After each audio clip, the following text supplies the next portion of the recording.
नमस्कार। आज हम एक बहुत ही ज़रूरी विषय पर बात करने वाले हैं, जनरलाइज्ड एंग्जाइटी डिसऑर्डर या जीएडी। ये रोज़मर्रा के स्ट्रेस या टेंशन से कहीं बढ़कर है और ना जाने कितने ही लोगों की ज़िंदगी पर असर डालता है। तो आज हम क्या-क्या समझने वाले हैं? हम जानेंगे कि ये सिर्फ चिंता क्यों नहीं है, ये पूरे शरीर को कैसे महसूस होती है, आखिर ऐसा होता क्यों है, और सबसे ज़रूरी, इससे बेहतर महसूस करने के रास्ते क्या हैं। और अंत में कुछ मिथकों और सच पर भी बात करेंगे। चलिए इस सफ़र की शुरुआत करते हैं।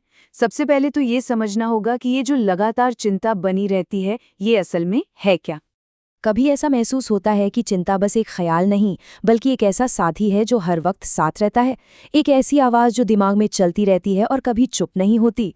इसी को कहते हैं जनरलाइज्ड एंग्जाइटी डिसऑर्डर या जीएडी। ये कोई मामूली टेंशन नहीं है, ये एक मेडिकल कंडीशन है। इसमें छोटी छोटी रोजमर्रा की बातों को लेकर बहुत ज्यादा चिंता होती है, इतनी कि उसे कंट्रोल करना नामुमकिन सा लगता है। और ये कुछ दिनों की बात नहीं, ये महीनों या सालों तक चल सकता है। तो दिमाग के अंदर ये कैसा महसूस होता है?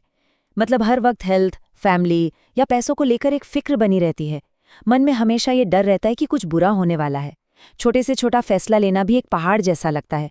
और सबसे अजीब बात, जब सब कुछ ठीक हो तब भी मन को आराम नहीं मिलता। और पता है, ये कहानी सिर्फ हमारे विचारों या मन तक सीमित नहीं रहती। जीएडी का असर हमारे पूरे शरीर पर पड़ता है। ये जो चिंता है ना, ये अक्सर हमारे शरीर के जरिए बाहर आती है, जैसे लगातार सिर में दर्द रहना, गर्दन या कंधों में अकड़न, दिल की धड़कन का अचानक तेज हो जाना या पेट में गड़बड़ रहना। हर वक्त की थकान तो जैसे इसका एक हिस्सा ही बन जाती है। इससे पता चलता है कि हमारा मन और शरीर आपस में कितने जुड़े हुए हैं।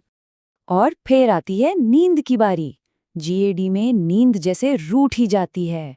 रात में सोना मुश्किल, अगर सो भी गए तो बार बार नींद खुलना और सुबह उठने पर ऐसा लगना जैसे सोए ही नहीं थे।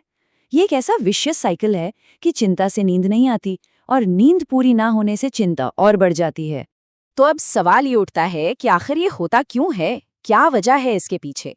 चलिए इसकी जड़ों को थोड़ा समझते हैं। देखिए, इसकी कोई एक सीधी साधी वजह नहीं है। ये अक्सर कई चीज़ों का एक कॉम्बिनेशन होता है। जैसे हमारे ब्रेन में कुछ केमिकल्स होते हैं, उनका बैलेंस बिगड़ जाना, या फिर जिंदगी में कोई बड़ा तनावपूर्ण दौर आना। कभी कभी किसी की पर्सनैलिटी, जैसे हर काम परफेक्ट करने की आदत, या फिर फैमिली हिस्ट्री भी एक वजह हो सकती है।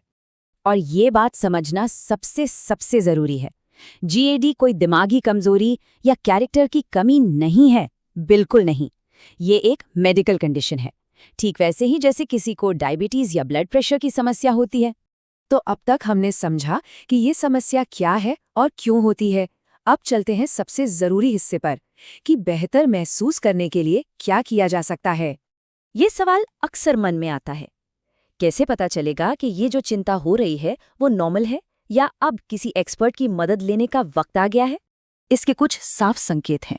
अगर ये चिंता 6 महीने से ज़्यादा से है, इसकी वजह से काम या रिश्तों पर असर पड़ रहा है, हर वक्त थकान या चिड़चिड़ापन रहता है, या शरीर में ऐसे लक्षण आ रहे हैं जिनका कोई कारण समझ नहीं आ रहा, तो डॉक्टर से बात करना एक बहुत सही कदम है।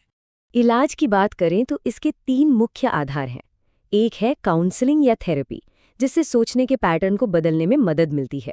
दूसरा है दवाएं, जो ज़रूरत पड़ने पर ब्रेन के केमिकल बैलेंस को ठीक करती हैं। और तीसरा, जो कि बेहद ज़रूरी है, वो है हमारी लाइफस्टाइल में कुछ पॉजिटिव बदलाव लाना। और ये बदलाव बहुत मुश्किल नहीं है। रोज बस आधा घंटा एक्सरसाइज, चाय कॉफ़ी थोड़ी कम करना, सोने और जागने का एक टाइम फिक्स करना, ये छोटी छोटी आदतें मिलकर बहुत बड़ा फर्क ला सकती हैं। और हाँ, सोने से पहले मोबाइल को दूर रखना तो बहुत ही ज़रूरी है। एक बहुत ही आसान टेक्निक है जो कहीं भी कभी भी की जा सकती है, ब्रीदिंग एक्सरसाइज। बस 4 सेकंड तक धीरे धीरे सांस अंदर लेनी है, 2 सेकंड रोकनी है और फिर 6 सेकंड तक आराम से बाहर छोड़नी है। इसे बस 5-10 मिनट रोज करने से ही मन को शांत करने में गजब की मदद मिलती है। अब आखिर में कुछ आम गलतफहमियों को दूर करते हैं और उम्मीद की किरण पर ध्यान देते हैं। बहुत से मिथक है इसके बारे में, जैसे अरे ये तो अपने आप ठीक हो जाएगा या मजबूत बनो, इन बातों पर ध्यान मत दो। लेकिन सच ये है कि जीएडी एक इलाज करने लायक बीमारी है और इसके लिए मदद मांगना कमजोरी नहीं बल्कि हिम्मत की निशानी है। और अच्छी खबर ये है कि रिकवरी की उम्मीद बहुत ज़्यादा है। सही ट्रीटमेंट और सपोर्ट से ज़्यादातर लोग बहुत बेहतर हो जाते हैं। एक नॉर्मल शांत जिंदगी दोबारा जीना बिल्कुल मुमकिन है। बस जितनी जल्दी मदद ली जाए उतना अच्छा है। हाँ, ये जानना भी बहुत ज़रूरी है कि कुछ हालात में तुरंत मदद लेनी चाहिए। अगर एंग्जाइटी बहुत ज़्यादा बढ़ जाए, पैनिक अटैक आ रहे हों, मन में खुद को नुकसान पहुंचाने जैसे विचार आएं या रोज़ के काम करना भी नामुमकिन लगे, तो बिल्कुल भी देर नहीं करनी चाहिए।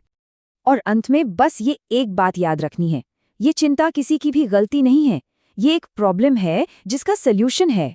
सही समय पर सही मदद मिले तो इससे पूरी तरह बाहर निकलना बिल्कुल संभव है।